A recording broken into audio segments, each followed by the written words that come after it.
vejam quão grande amor nos tem concedido o Pai, que fôssemos chamados filhos de Deus.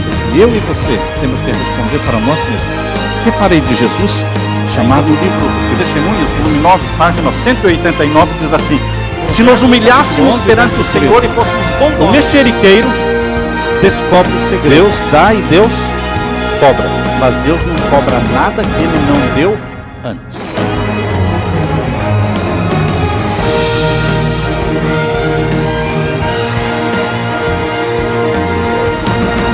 Antes de iniciarmos o estudo da Palavra de Deus, vamos orar mais uma vez. Pai Santo que estás nos céus, estamos aqui na Tua presença em adoração. Como é bom estarmos na Tua presença louvando o Teu nome, com hinos de louvor, com orações, com o estudo da Tua Palavra. E agora invocamos a presença do Espírito Santo, que Ele seja derramado sobre nós, que venha a luz da Tua Palavra, luz celestial, para entendermos os planos Teus para a nossa vida, para fazermos da Tua vontade a nossa vontade, da Tua missão a nossa missão, dos Teus sonhos os nossos sonhos, esquecendo de nós mesmos e esquecendo o que ficou para trás, que vivamos na Tua presença o dia de hoje de uma forma preciosa, em comunhão contigo, buscando o batismo do Espírito Santo, a direção do Espírito Santo. Que o Senhor responda os anseios de cada um que aqui está. O Senhor responda os desejos de cada alma, de cada coração, as necessidades de cada um, que confia no Senhor e que clama pela fé. Que o Senhor estenda a Tua bênção ao Gilberto, que está hospitalizado. Que a Tua graça o cubra, porque a Tua graça é inexplicável, a Tua graça é infinita. A Tua graça é a razão da nossa salvação. Dá-nos a Tua direção agora ao abrirmos a Tua palavra, falando ao nosso coração. E abençoa o pastor desta igreja, pastor Alexandre, que ele tenha um ministério muito abençoado. E abençoe a família dele também, Pai. Em nome de Jesus. Amém. Abra sua Bíblia em Salmos 23. Salmos 23, vamos ler o verso 4. O título da mensagem de hoje é A Noite Escura da Alma. Será que você já teve uma noite escura? A noite escura da alma. Quem ainda não teve uma noite escura? Eu não tive uma noite escura, eu tive um mês escuro. O mês de dezembro de 2007 foi um mês escuro em minha alma. E em meio à noite escura, você clama, você chora, você desabafa, você reclama, você louva, você faz tudo. Diante de Deus, aos pés de Jesus, nós fazemos tudo. Nós derramamos o nosso coração, nós nos angustiamos, nós confessamos os nossos pecados, nós buscamos resposta para as nossas dúvidas, nós buscamos razão para a nossa vida aqui nesta terra. Isso acontece durante a noite escura da nossa alma. E aqui diz em Salmos 23, verso 4: ainda que eu ande pelo vale da sombra da morte, não temerei mal algum, porque Tu estás comigo, a Tua vara e o Teu cajado me consolam. A noite escura existirá na sua vida. Se você ainda não passou por ela, você vai passar por ela. Lendo sobre os pássaros, nós descobrimos que, na plena luz do dia, ouvindo toda espécie de sons diferentes, melodias diferentes, o pássaro não consegue aprender a melodia que o seu mestre quer que ele aprenda. Ele aprende pedacinhos aqui, pedacinhos ali, mistura com outras coisas e fica aquela confusão na mente do pássaro. Então os especialistas dizem que o mestre que quer ensinar o seu pássaro a cantar uma melodia específica, ele isola a gaiola, cobre a gaiola com um pano escuro, para que não haja luz, e o pássaro fica ali dentro da gaiola escura, num lugar isolado, de silêncio. E enquanto ele está naquele local isolado e no escuro, o seu mestre repete e repete, vez após vez, a melodia que quer que aquele pássaro aprenda. Vai repetindo e repetindo, quantas vezes forem necessárias, até que aquele pássaro aprende finalmente a cantar perfeitamente a melodia que o seu mestre planejou que ele cantasse. E só então o mestre descobre a gaiola, deixa a luz entrar, traz o pássaro para o meio das pessoas, para o meio do ambiente onde estão outros sons, outras melodias, outros barulhos.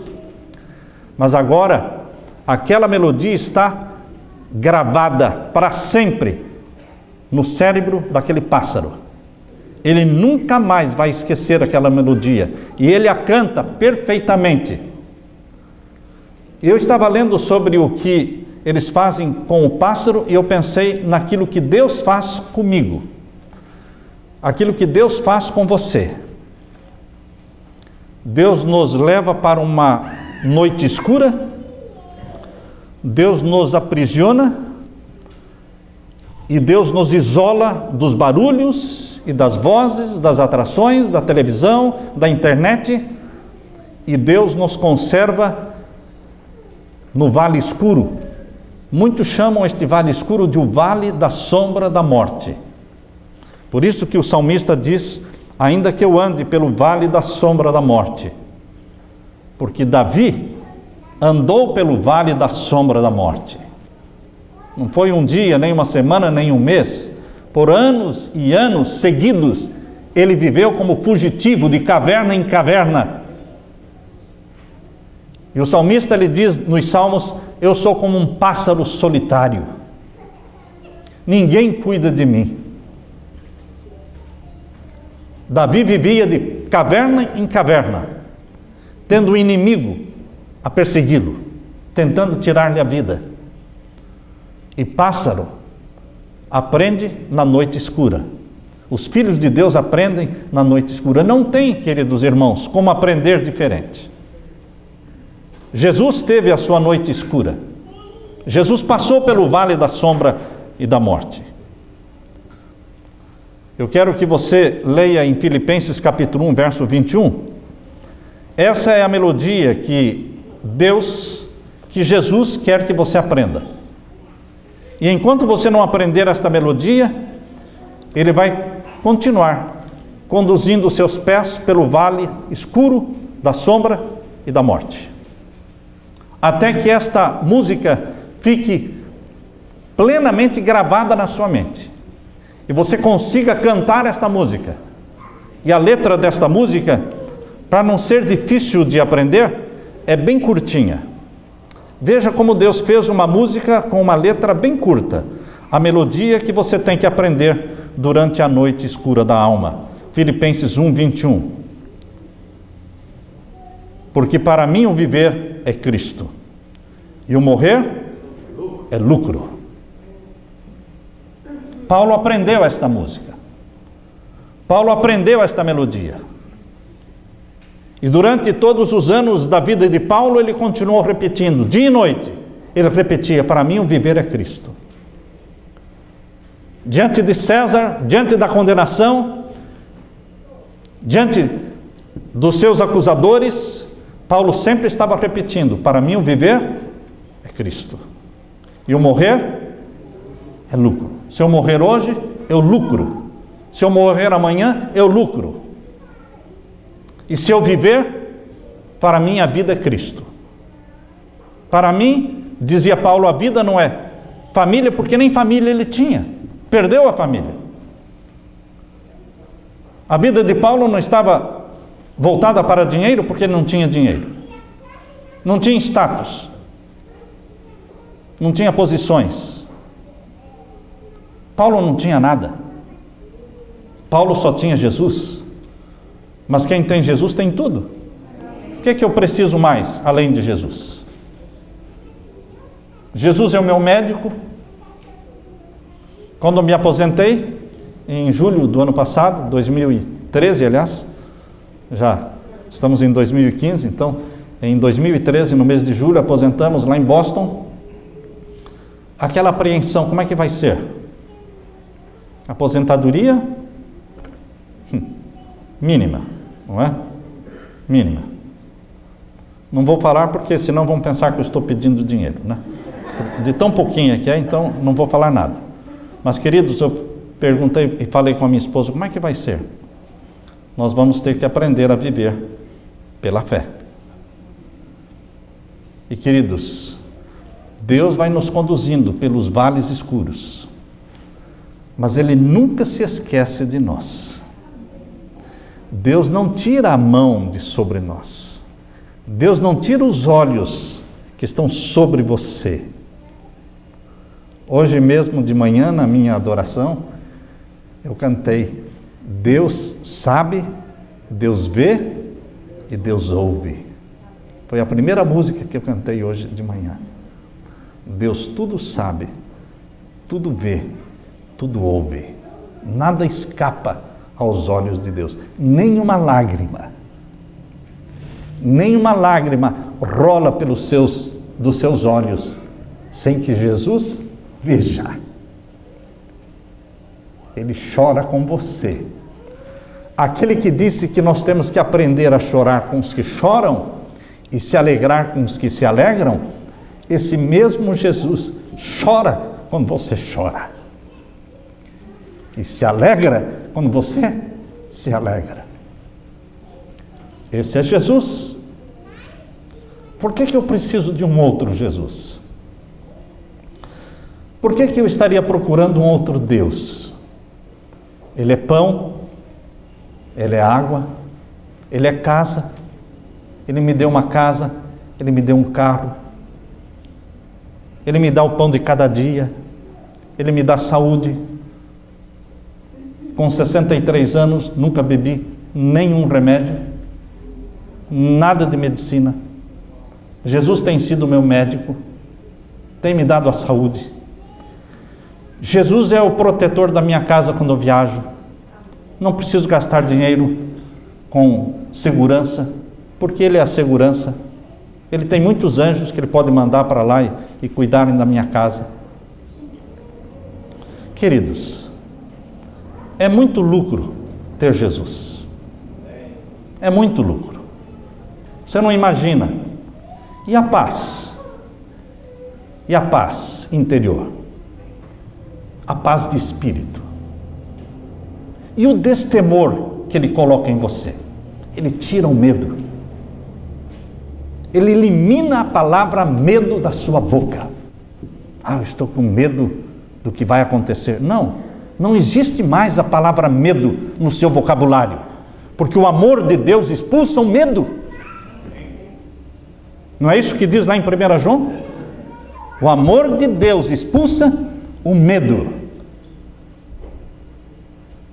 Quem teme a Deus não teme mais nada. É só o temor a Deus que prevalece na sua vida, meu irmão, e nada mais. Então Jesus quer que você e eu aprendamos esta melodia. Para mim o viver é Cristo, e o morrer é lucro. Depois que nós aprendemos, então Ele nos joga no meio da sociedade. Assim como o Espírito Santo fez com Jesus depois de ser batizado pelo Espírito Santo, ao sair das águas, o Espírito Santo desceu sobre ele em forma corpórea de uma pomba. E então diz em Mateus capítulo 4, verso 1, então o Espírito Santo o conduziu ao deserto para ser tentado pelo diabo.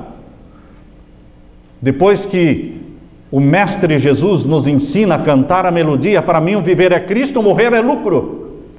Então Ele nos joga na sociedade, nos joga lá fora, no meio da cova dos leões, diz, está aí, alguém, um filho meu, remido e comprado pelo meu sangue, que aprendeu a melodia, para mim o viver é Cristo e o morrer é lucro. E nos tornamos intocáveis, nos tornamos invulneráveis. Porque o anjo do Senhor se torna escudo de luz ao seu redor,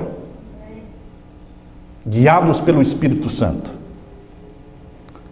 Sabem, queridos, Deus enxerga as nossas imperfeições dentro de nós. E porque Ele nos ama e exige que cresçamos, Ele não nos permite ficar com as fraquezas, com os defeitos e imperfeições. Eu soube de uma igreja Celebration, uma igreja liberal nos princípios, que quando o pastor novo chegou, eles fizeram um louvor do jeito que, bem Celebration, e vestidos de qualquer jeito, não eram roupas para adorar a Deus. Existem roupas específicas para entrar na igreja, na Basílica de São Pedro, irmãos. Existem roupas específicas, você não entra na Basílica de São Pedro de qualquer jeito. Quando eu fui visitar o Vaticano, eu estava andando pela Europa de calça jeans com meu companheiro, o pastor, e ele disse: Samuel, eu estou cansado, a minha calça jeans já está suja, vamos sair de bermuda hoje? E foi exatamente no dia que nós íamos visitar o Vaticano. Nós dois de bermuda. Deixaram entrar? Não, que não entra de bermuda. Ele ficou. Eu dei o meu jeito. Puxei minha bermuda lá no pé, né? Deixei a camisa por... Sabe como ando com essas bermudas aqui, com o bumbum de fora, não é? Puxei minha bermuda bem aqui embaixo, ela foi lá, puxei a meia aqui em cima e joguei a camisa, deixei a camisa solta e lá fui eu no meio da multidão, não é? E entrei para visitar. Ele ficou lá fora esperando, perdeu a oportunidade. Um dia em Roma, um dia para visitar o Vaticano e não pôde entrar. E ali fora tem calças, ali fora tem saias para as mulheres vestirem, porque não entra. Agora, para entrar na presença de Deus, as pessoas acham: Deus aceita qualquer coisa. Deus não aceita qualquer coisa, nunca aceitou, irmãos, qualquer coisa.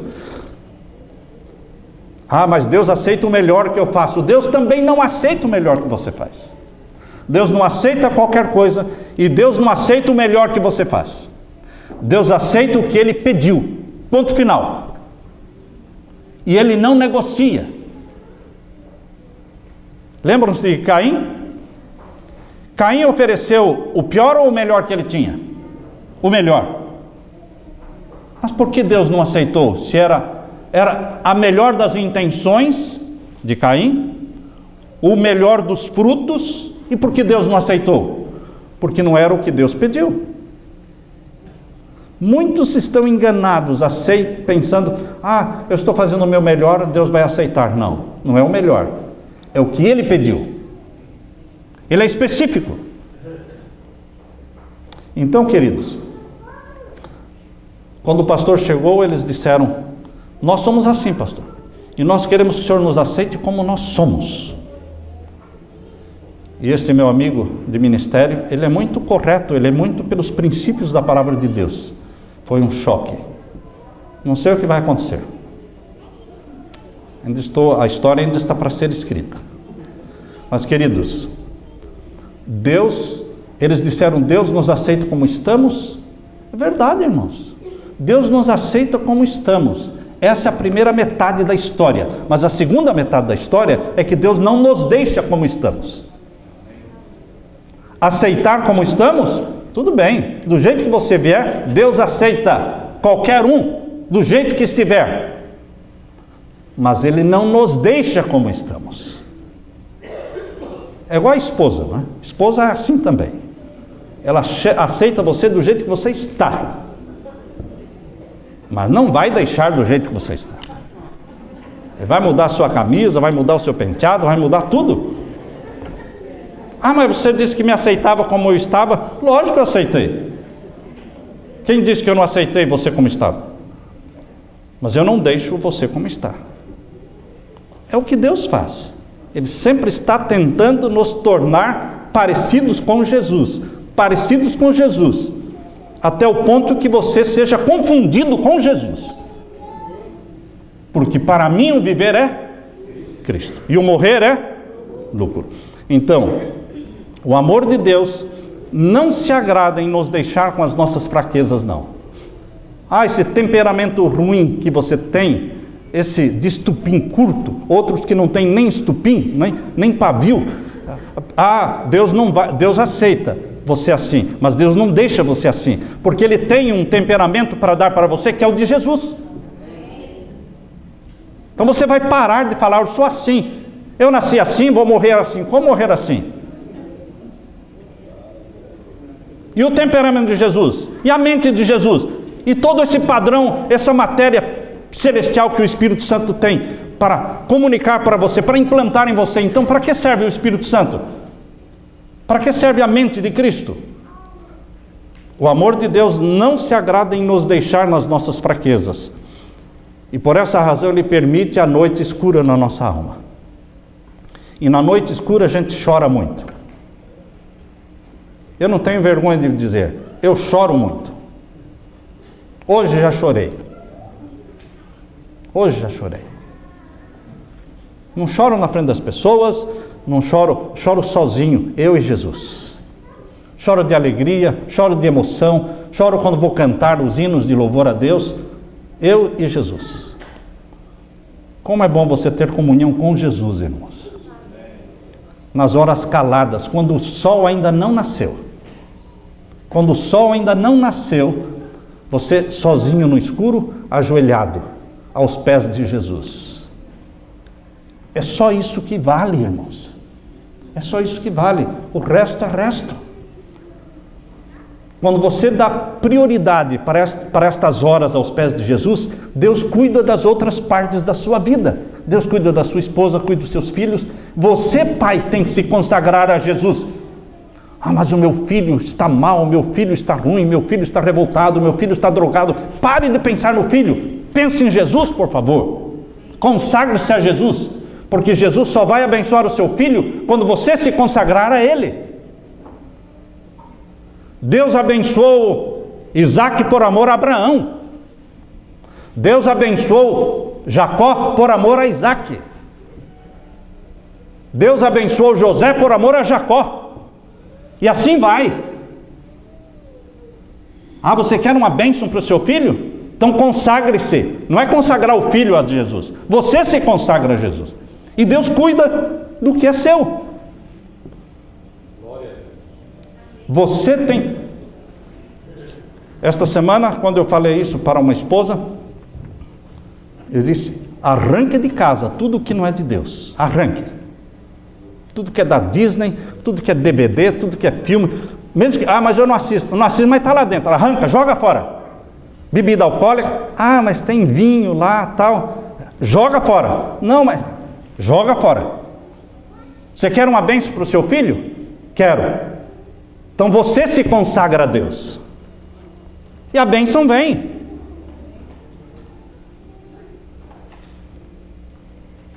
Deus permite a noite escura, quando Ele nos priva de todos os prazeres, permitindo momentos difíceis e uma escuridão interior. Quando você clama, você chora e você diz, por que, Senhor? Para que, Senhor?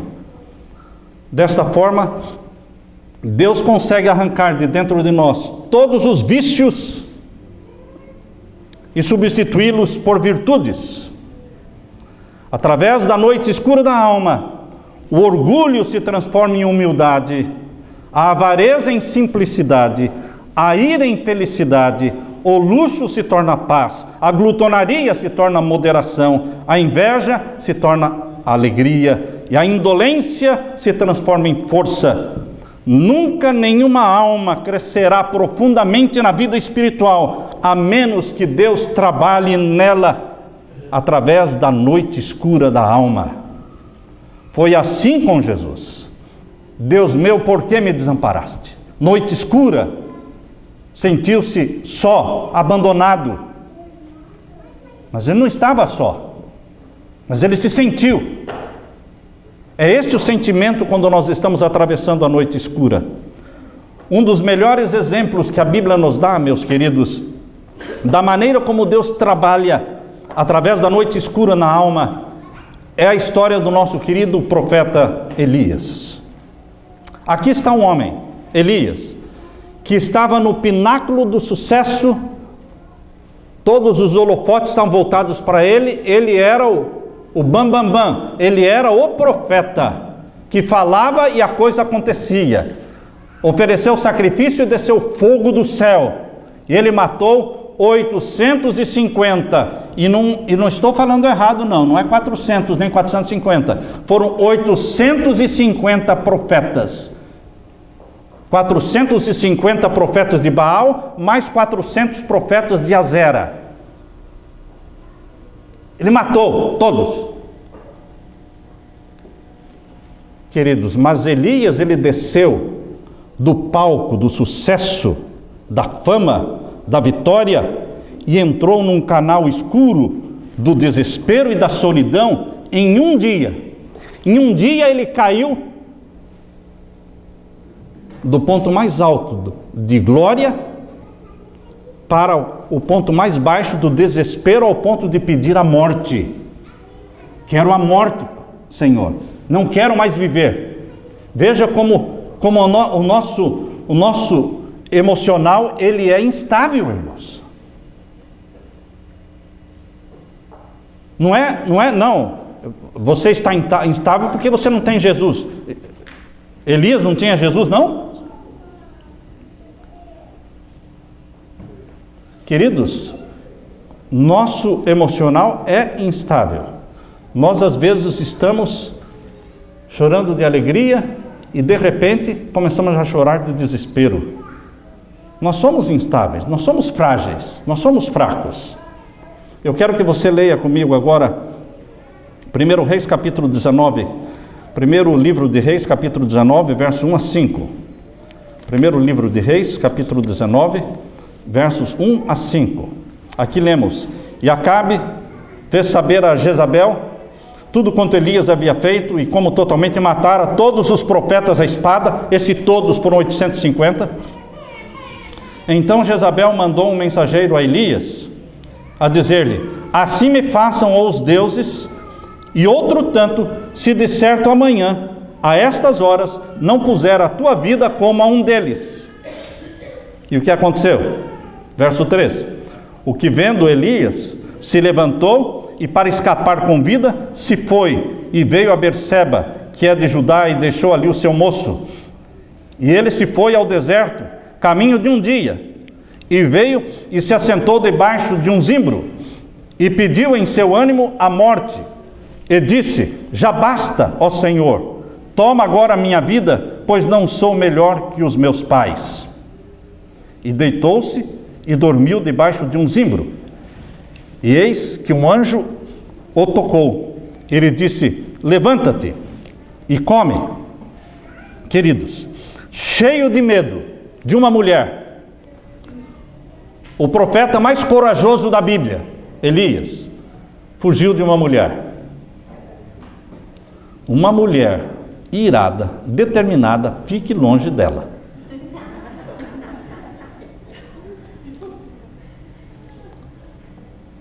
As mulheres, elas fazem coisas, quando elas estão com ódio, fazem coisas terríveis. Inventam histórias, mentiras.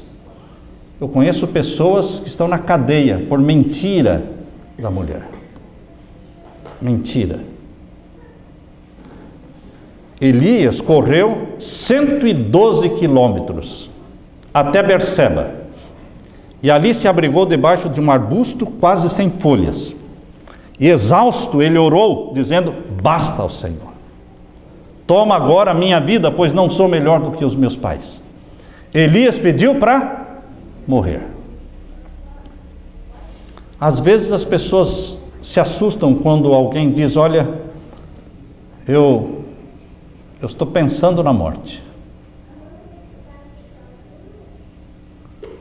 Eu penso na morte todos os dias. Todos os dias eu penso: para mim o viver é Cristo.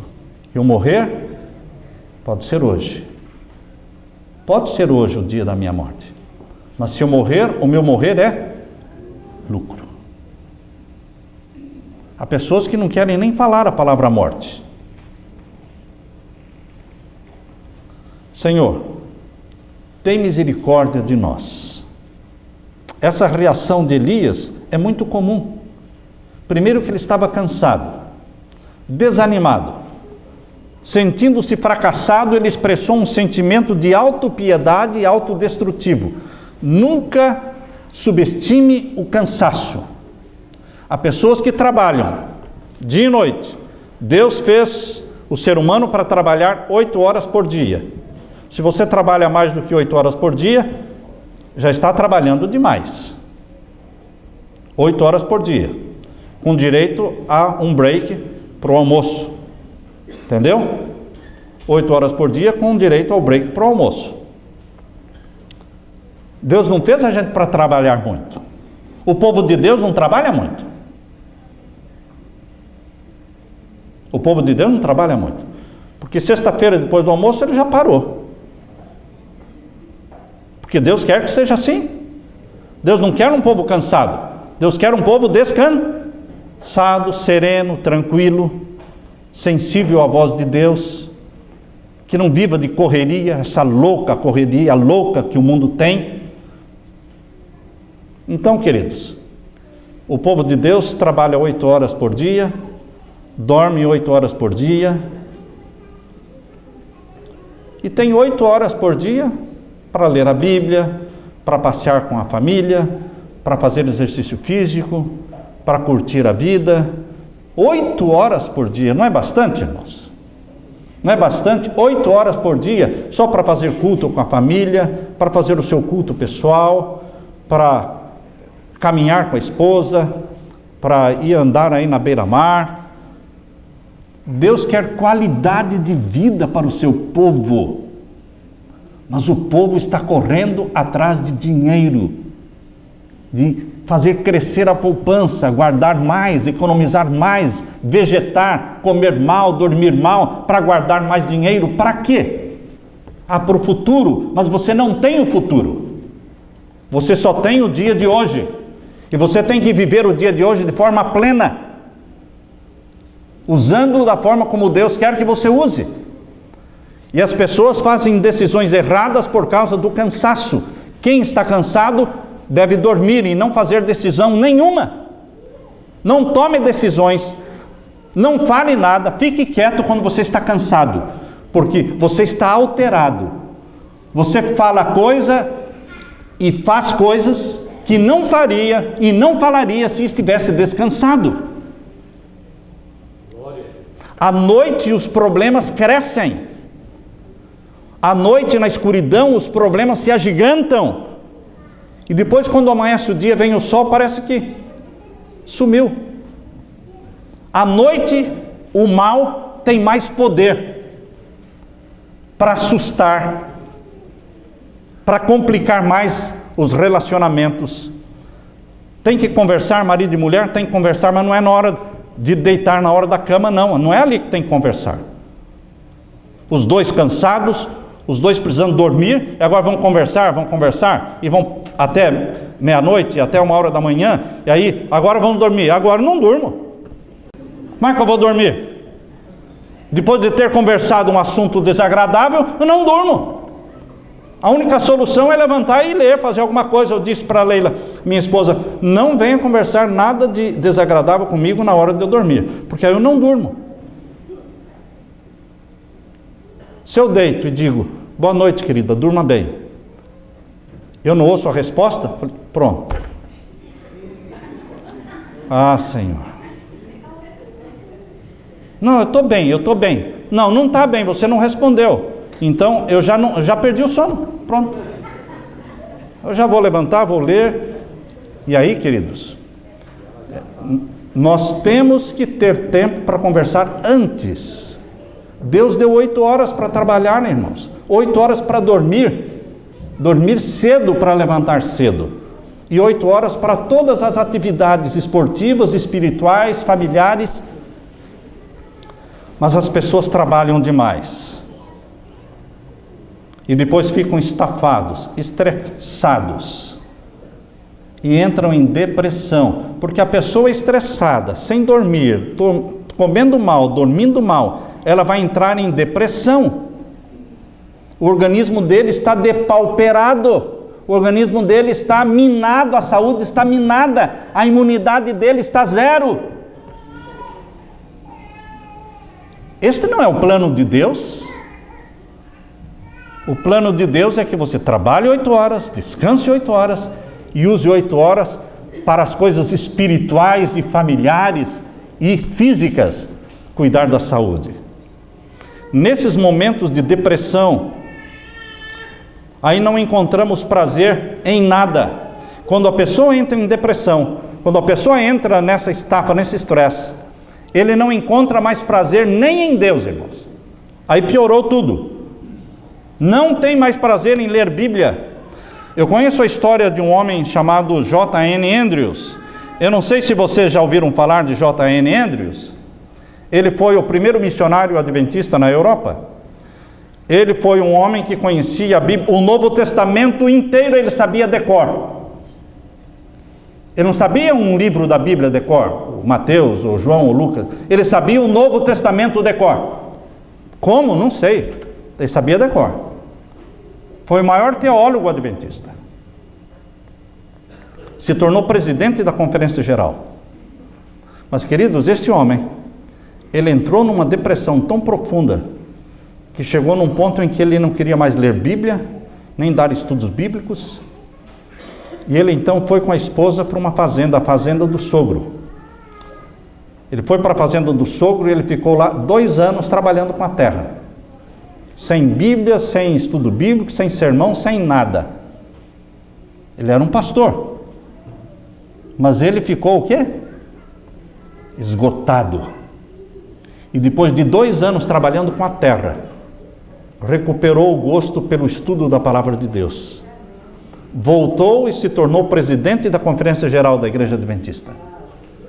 E daí ele foi enviado para a Europa, se tornou o primeiro missionário adventista na Europa. Nós não podemos subestimar o quê? O cansaço. Quando você está cansado, você não precisa de cafeína, não. Ah, eu preciso tomar um cafezinho. Não, você não precisa de um cafezinho. Você precisa de dormir. Quando você está dirigindo, está com sono, não é um Monster que você tem que beber uma latinha de Monster. Não. Um Red Bull. Não. O que você precisa é parar e dormir. É pecado você forçar o organismo a ir além do que as forças e as energias permitem. É pecado. Ah, se eu não fizer isso, eu não tenho ânimo para o trabalho. Mas quem dá ânimo para o trabalho é Deus, não é um Red Bull. Você se levanta de manhã, se alimente bem. A melhor refeição do dia é a da manhã, comer bastante. E a da noite na janta é como um pobre, um mendigo que não tem que comer à noite, bem pouquinho. Uma torradinha, uma banana, uma frutinha, só. Para ir dormir com o estômago vazio. Porque você não vai dormir com o estômago cheio. Você não enche o tanque do carro para guardar na garagem, irmãos. Você enche o tanque do carro para sair viajar. Agora você vai pôr o carro na garagem, vai encher o tanque para quê? Para que encher a barriga na hora de dormir? É só para criar celulite e gordura, e engordar. Queridos, não subestimem o cansaço, porque o cansaço é traiçoeiro. Na hora do cansaço, Elias pediu a morte. Na hora do cansaço, J.N. Andrews não queria nem orar, nem ler Bíblia. Às vezes a pessoa está esgotada, estressada, e você tem que ler a Bíblia. Não, irmão, a pessoa esgotada, estressada, não quer ler Bíblia. Quando eu tenho que preparar um sermão, a primeira coisa que eu faço é dormir. Se eu estou cansado, sonolento, como é que eu vou preparar um sermão? Deus fala através do cérebro. Ele tem que estar desperto. Nosso Pai Celestial quer que nós respeitemos a fadiga. Não devemos subestimá-la. Costumamos sobrecarregar o corpo não dando chance ao corpo de se recuperar. Comemos mal. A comida aqui, boa, é cara. Comprar coisas no Whole Foods é caro, mas tem qualidade. Não procure o que é mais barato. Procure o que é orgânico. Procure o que é integral. Procure o que é melhor. Ah, mas desse jeito não vai dar para guardar dinheiro. Você não está na terra para guardar dinheiro, meu irmão. Você está na terra para cuidar do corpo, que é o templo do Espírito Santo. Você está na terra como um passaporte para o céu. Você está preparando seus filhos para o céu, não é para a terra. E como é que você prepara os filhos para o céu? Dando de comer aquilo que o céu nos deu para comer. O que o céu deu para Adão e Eva comerem no jardim do Éden. Você tem que dar para os seus filhos. Não é encher a sua casa de sodas, de Coca-Cola, de refrigerantes, de doces. Não, irmãos. Isso tem que sumir da nossa casa, sumir das nossas prateleiras.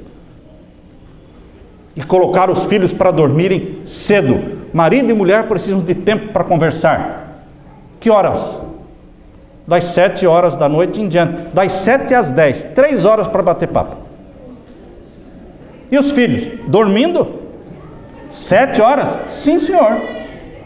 Bota as crianças para dormir às 7. Ah, mas não estou com sono. Mas fica deitadinho aí. Mas não vou dormir. Não é obrigado a dormir, mas fica aí deitadinho. É o tempo do alívio para o pai e para a mãe terem para eles. Dormir cedo e acordar cedo. Vince Lombard disse: a fadiga faz-nos a todos covardes. O que nos faz covardes? A fadiga. Não subestime a fadiga. Quanta verdade existe nesse pensamento. Quando estamos cansados, perdemos a concentração. Caímos no estado de autocondenação e apatia. Nós começamos a dizer coisas que nunca diríamos se estivéssemos bem. Além das 8 horas de descanso diariamente, e de 8 horas de lazer e de espiritualidade e de família, além dessas 16 horas gostosas, que é dormir e curtir Deus, curtir a família, são 16 horas por dia. Além disso, nós temos 24 horas de pleno descanso. Não precisa cozinhar nada durante 24 horas, não precisa assar nada durante 24 horas, não precisa limpar casa durante 24 horas, não precisa arrumar cama durante 24 horas, não precisa lavar louça durante 24 horas. Você pode dormir o que você quiser, assiste o culto de manhã, sexta-noite você está livre, não tem televisão, não tem nada. 24 horas sagradas ao Senhor, que são as santas horas do sábado. Ah, mas tem muita comissão. Pastor Alexandre, não é? Um conselho de quem já aposentou. Deixe comissão para outro dia. Não tem que ser sábado. Não tem que ser sábado. Essa história de que tem que ser sábado, não. O que pode é conveniente, mas não é prudente. Porque vamos falar de disciplinas, vamos falar de problemas, vamos falar de comprar, de vender, de pagar, de receber, de excluir. Estraga o sábado. E os pais ficam presos dentro de uma sala e as crianças correndo como se não tivessem paz. Privando a família dos pais, da presença dos pais. Então, o sábado são 24 horas de prazer espiritual, convívio familiar, convívio na igreja, patlak, almoçar junto, conversar, fortalecer os laços sociais da amizade. Um pastor amigo confessou para mim, ele não é pastor mais, ele tinha sérios problemas sexuais. E ele dizia assim para mim: pastor, quando ele falou comigo, ele tinha seus 28 anos de idade. Eu me sinto muito fraco e cada vez mais fraco para resistir às tentações à medida que as horas vão avançando. 10, 11 da noite, meia-noite. Quanto mais avança, mais fraco, mais frágil me torno. É verdade, irmãos. Você quer fugir da tentação? Durma cedo. Foge da tentação de querer comer, que quem vai deitar tarde quer comer, não é? E foge da tentação da internet. Foge de um monte de tentação, dormindo o quê? Cedo. E acordando cedo, com os passarinhos. O relato bíblico nos revela que o Pai Celestial quer que você durma. Abra a Bíblia agora em 1 Reis 19, versos 5 e 6. 19, 1 Reis 5 e 6. Diz assim: deitou-se e dormiu debaixo de um zimbro. Um profeta dormindo. Parece que quando as pessoas se aproximam da gente e a gente está dormindo, a gente se sente envergonhado, né? Quando eu era pastor de igreja e chegava algum membro na minha casa, a minha esposa dizia: eles estão aí e eu não quero que eles vejam que você esteja dormindo. Eu falei: bom, tem hora para trabalhar e tem hora para dormir. Ora, não é vergonha dormir não, irmãos. É vergonha dormir o dia todo, tá certo? Mas você tem que dormir cedo, acordar cedo.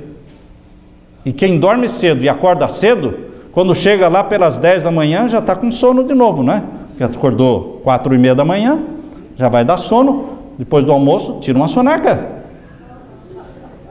Eu deixo a minha esposa entrar no mall, nos shoppings, e fico no carro e tiro a minha soneca. Queridos, nós temos que cuidar do nosso corpo. E vejam aqui, Elias dormiu, e um anjo o acordou, ele disse: levanta-te e come. E olhou, verso 6, e eis que à sua cabeceira estava um pão cozido. O cozido não é o que está no original. Na realidade, o pão foi assado, não é? O anjo assou o pão sobre as brasas, está vendo aí? Foi assado. E uma botija de água. O que o anjo preparou? Um gostoso pão, deveria ser integral, logicamente. Não é esse pão branco que você compra e que não vale nada. Tem nada de nutrientes. Então, um pão gostoso, ele foi preparado pelo anjo. Que privilégio. E uma botija de água. Não foi refrigerante, não foi suco, não foi Coca-Cola, foi água, irmãos. O que Deus prometeu para o povo, os santos do Altíssimo receberão no tempo da perseguição, irmãos. Seu pão e sua água serão certos. Nós temos que aprender a valorizar água, de preferência alcalina, certo? Água sem flúor, água bem escolhida, bem selecionada, e pão. Pão integral, pão saudável. Nós temos que aprender a valorizar aquilo que Deus vai nos dar no tempo da perseguição. Senão nós vamos reclamar naquele tempo, como os reclamões que reclamaram do maná que Deus dava para eles. Amaldiçoaram o maná. Por quê? Estavam só pensando em quê? Nos panelões de carne do Egito. Nós temos que valorizar a água e pão. Coisas saudáveis que Deus fez para a sua saúde. Era um pão e uma botija de água. E comeu e bebeu e o quê? Tornou a dormir. E Deus achou ruim? Pô, seu preguiçoso, você comeu, bebeu e agora deita e dorme de novo? Ele já tinha dormido, mas ele dormiu de novo. O que aconteceu com Elias? Ele estava deprimido. E a pessoa com depressão quer o quê? Quer dormir. Mas Deus cuidou dele. Ele dormiu de novo. E agora o verso 7. E o anjo do Senhor tornou pela segunda vez e tocou Elias e disse: levanta-te e come de novo. Certo, o anjo deixou passar o quê? Umas 4, 5 horas depois do primeiro lanche. Não foi em seguida. E acordou e disse: levanta de novo e come, preparei outro lanche para você. Levanta-te e come, porque muito comprido te será o caminho. Comprido era 40 dias de jornada, irmãos. Come porque muito comprido será o caminho. Põe cumprido nisso, irmãos. Foi com aquele lanche, ele caminhou 40 dias, até chegar no Monte Sinai. Ele foi até o Monte Sinai, o Monte Horebe, na Bíblia é o Monte Sinai. E ali subiu no monte, e se escondeu dentro de uma caverna. Ele ainda estava o quê? Deprimido. Ele ainda não queria nada. Se escondeu dentro de uma caverna. Diz aí o verso 8: levantou-se, pois, e comeu e bebeu, e com a força daquela comida, caminhou 40 dias e 40 noites até Horebe, o monte de Deus, que é o Monte Sinai. E ali entrou numa caverna, e passou ali a noite. E eis que a palavra do Senhor veio a ele. O que ele ficou fazendo dentro da caverna, irmãos? Dormindo. Dormindo. E a palavra de Deus veio aos... Veja, quando você precisa descansar, Deus deixa você descansar. Deus não condena você. Tem momento que é dormir mesmo, e dormir, porque as pessoas se esgotam a tal ponto que leva muito tempo para o organismo se recuperar. Eis que a palavra do Senhor veio a ele e lhe disse: que fazes aqui, Elias? Agora Deus conversando com ele: que fazes aqui? E ele disse: tenho sido muito zeloso pelo Senhor Deus dos exércitos. Ele estava falando aquilo que Deus já sabia, não é?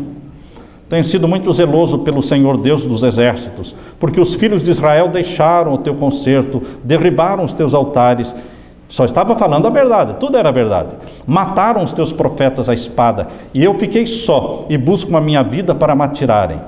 E ele lhe disse, Deus falou para Elias: sai para fora. Chega de se esconder, sai da toca. Sai da toca. Põe-te neste monte perante a face do Senhor. E eis que passava o Senhor como também um grande e forte vento, que fendia os montes e quebrava as penhas diante da face do Senhor. Porém, o Senhor não estava no vento. E depois do vento, um terremoto. Também o Senhor não estava no terremoto. E depois do terremoto, um fogo. Porém, também o Senhor não estava no fogo. E depois do fogo, uma voz mansa e delicada. E sucedeu que, ouvindo Elias aquela voz mansa e delicada, envolveu o seu rosto na sua capa, e saiu para fora, e pôs-se à entrada da caverna. E eis que veio a ele uma voz que dizia: que fazes aqui, Elias? Elias conhecia Deus. Sabia que Deus não estava na tempestade, nem no terremoto, nem no fogo. Mas quando Deus apareceu de uma forma mansa e delicada, uma brisa suave, ele falou: esse é o Deus. O Deus da Bíblia trabalha no silêncio, na quietude. O Deus da Bíblia diz para você: aquietai-vos e sabei que eu sou Deus. Não é correndo, não é fazendo o máximo de trabalho por dia, não é deitando tarde, não é levantando de madrugada, não é nessa correria louca que você descobre que Deus é Deus. É quando você se aquieta. Aquietai-vos e sabei que eu sou Deus. Nós precisamos aprender a fazer silêncio, porque o Espírito Santo fala no silêncio, na quietude da noite, na quietude da madrugada, no meio da natureza. Você ouve e sente a presença de Deus. Elias pensou que o fim tinha chegado e que ele queria morrer. Mas Deus disse a Elias: eu ainda tenho uma missão para você. Quando você pensa que todas as coisas acabaram e que não tem mais solução nenhuma, Deus quer lembrar você de que existe uma missão ainda para você. Talvez a principal missão sua ainda está por vir. Quando você pensa que está na hora de pendurar a chuteira, quando você pensa que você não serve para mais nada, Deus está dizendo: a maior missão, o maior trabalho que eu tenho para você está por vir ainda. Deus disse para Elias: não é hora de você morrer ainda. O que eu quero que você faça? Veja aí, Deus disse para Elias, em 1 Reis, capítulo 19, e o verso 14 em diante, e ele disse: eu tenho sido em extremo zeloso, Senhor dos exércitos. Vamos ler mais lá embaixo, né? Verso 15. O Senhor disse para Elias: vai, volta pelo caminho para o deserto de Damasco. Vem e unge a Hazael, rei sobre a Síria. Também a Jeú, filho de Ninzi, ungirás rei de Israel. E também a Eliseu, filho de Safate, de Abel Meolá, ungirás profeta em teu lugar. E há de ser que o que escapar da espada de Hazael, matá-lo-á Jeú, e o que escapar da espada de Jeú, matá-lo-á Eliseu. Também eu fiz ficar em Israel 7.000, todos os joelhos que se não dobraram a Baal, e toda a boca que o não beijou. Deus tem um remanescente, meu irmão. Deus tem um remanescente dentro da igreja adventista. Deus tem um remanescente dentro da igreja católica e de todas as religiões do mundo. Deus tem pessoas sinceras que amam a Deus, que não conhecem toda a verdade que você conhece. Mas a igreja adventista, a igreja remanescente, tem um remanescente dentro dela. Não é toda ela o remanescente, porque muitos são mornos, e porque são mornos serão vomitados. Mas Deus tem um remanescente dentro da igreja. Não se satisfaça só em ser adventista do sétimo dia. Satisfaça-se sim em ser remanescente dentro da igreja remanescente. Busque o batismo do Espírito Santo diariamente. Viva da forma como Deus quer que você viva. Durma as horas que Deus quer que você durma. Trabalhe as horas que Deus quer que você trabalhe. Coma somente aquilo que Deus quer que você coma. Aquilo que Ele criou para você comer. E não aquilo que as indústrias produzem para você. Faça do seu corpo o templo do Espírito Santo. Busque o batismo do Espírito Santo. Porque Deus tem uma obra para você fazer. Quando Elias pensava que era o fim, era o começo de uma nova jornada. Era o começo de uma nova aventura de fé. Porque dali ele saiu, ungiu os reis, escolheu o profeta Eliseu e foi arrebatado ao céu numa carruagem de fogo. Que glória! Ser arrebatado numa carruagem de fogo. Deus tem algo maravilhoso para você, meu irmão. Quando você pensa que está tudo perdido, não está tudo perdido. Deus tem uma obra para você realizar. Quando Jesus disse: Deus meu, por que me desamparaste? Se sentiu abandonado e sozinho no mundo. O Pai nunca estivera mais perto do Filho do que ali. As trevas que envolviam o Monte do Calvário, as trevas que envolviam a cruz de Cristo, escondiam a presença do Pai. O Pai estava junto da cruz, só não podia falar, porque agradou ao Pai dar o Filho para morrer pelos pecadores. Mas o Pai não abandonou o Filho. Deus não abandona você, meu irmão. Mesmo que chegue em momentos em que você diga: Deus meu, onde estás? Sumiste da minha vida? Me abandonaste? Não, Deus não abandona. Clame e creia que Ele está justo aí, ao seu lado, a uma curta distância de uma curta oração. Você orou e Ele está aí, justo ao seu lado, disposto a enxugar as suas lágrimas. E só Ele pode enxugar as lágrimas, porque muitas vezes nós só temos coragem de chorar na presença dEle, não na presença dos outros. Mas na presença dEle a gente chora, e Ele enxuga as lágrimas, e você se levanta confortado. Quando J.E. Andrews pensou que era o fim da sua vida, Deus deixou-o dormir e descansar, e depois o despertou para uma nova aventura, tornando-se presidente da Conferência Geral e o primeiro missionário adventista na Europa.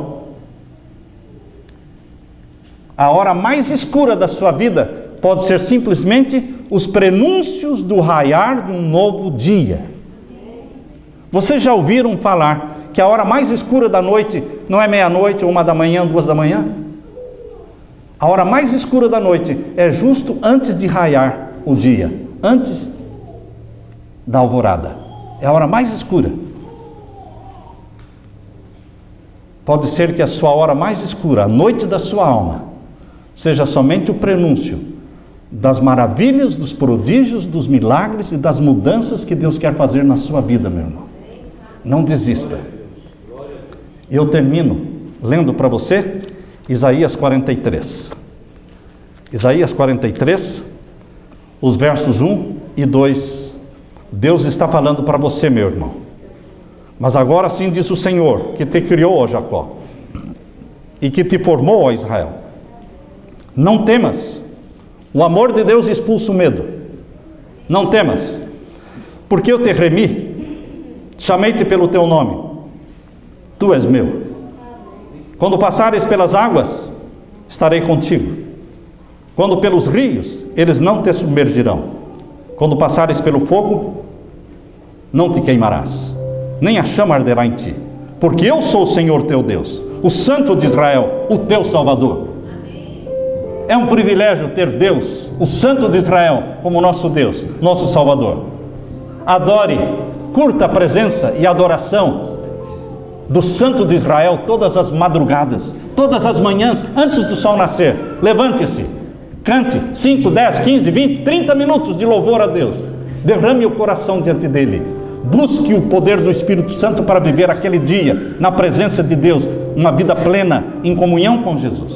Cumpra com a missão que Deus tem para a sua vida, meu irmão.